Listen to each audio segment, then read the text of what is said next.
Well, hello everybody, it's Thursday, it's the 17th of April, 2024. Got another spicy product review for you, and take a look. I found it. I found the third in the series of Hot Ones and Pringles tie-ins.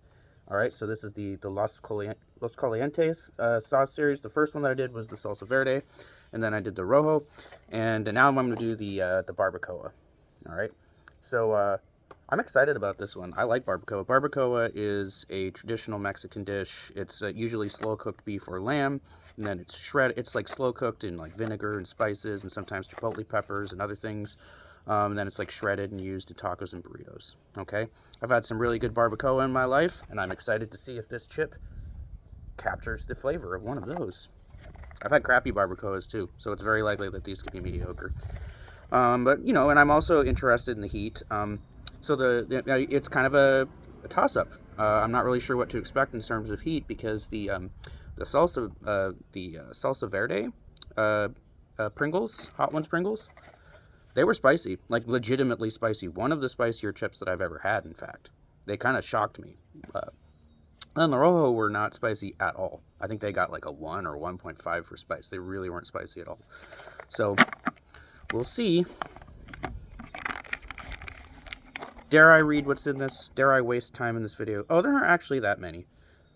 Yeah, so there's dried potatoes, vegetable oil, degerminated yellow corn flour, cornstarch, rice flour, maltodextrin, mono, and blah, blah, blah. Oh, and then they go, no, wait, no, I have to waste a lot of time reading all the spices that are in this. All right, it's all the typical stuff that you'd expect. No point wasting time. Let's just get right to trying it. All right. Well, the first thing I'm going to do is predict how flavorful this is going to be based on how heavily seasoned it is. So there appears to be ample and adequate seasoning on that side, but then this side of it, there's barely any. So we'll see.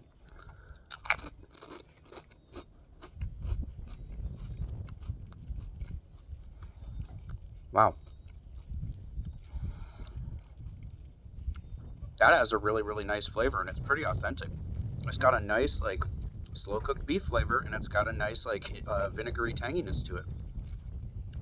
That is very, very nice and flavorful. I like that. And shockingly, in spite of the paltry amount of seasoning on the one side of the chip, it looks like that's going to be like the whole container. You know, pretty well seasoned on one side, barely seasoned on the other. I feel like it has enough flavor. I feel like it has enough seasoning on it. Yep. Nice hints of onion, garlic, herbs, vinegar. It does have a nice, like, beefy flavor, but it doesn't taste like cheap beef bouillon. It actually has an authenticity to it. It really does taste like the kind of beefy flavor that you might get from a really good burrito or taco. You know, with that nice slow-cooked shredded beef in it. There's quite a depth of flavor in there. Like, it doesn't, like, come out and pound you in the face with saltiness and zing, but it's got those things in it. They're just produced subtly. This is a really, really good chip. As for heat, definitely hotter than the Rojo. Not as hot as the Salsa Verde, but the heat is respectable. And with each chip, it's building a little bit more and a little bit more. All right, so I would say it's at about a 2 right now, which is pretty high for a chip. It's very rare that a spicy chip reaches any higher than a 1.5. I think the Verde ones, I think I gave them between a 2.5 and a 3. They were quite spicy. So this is somewhere between the two other hot ones. Heck, that just might be the best of the 3. I'm not saying a lot because I really, really like those Verde ones. So Pringles continues to rise in my estimation. Okay, this is a good chip. Get it if you can find it. I'm going to give the flavor on that a 7.5. That is a very, very solid, tasty, addictive chip with very subtle flavorings in it and very respectable heat. I'm happy with that one. Okay.